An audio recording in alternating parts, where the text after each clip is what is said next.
Flavor starts here. Today we're making garlic herb white bean mushroom skillet. It's simple, hearty, and packed with fresh garlic flavor. You'll need white beans, mushrooms, onion, garlic, fresh thyme, fresh parsley, and olive oil. Heat the olive oil, then cook the onions and mushrooms until they're tender and lightly golden. Add the garlic and stir just until fragrant. Bring more flavor to everyday meals with Flavor First.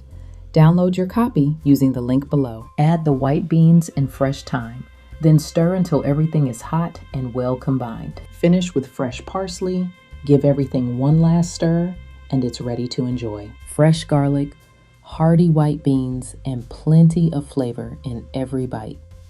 Join Yum's Kitchen for free and get exclusive member extras. The links for today's recipe and to join Yum's Kitchen are in the pinned comment. See you next time.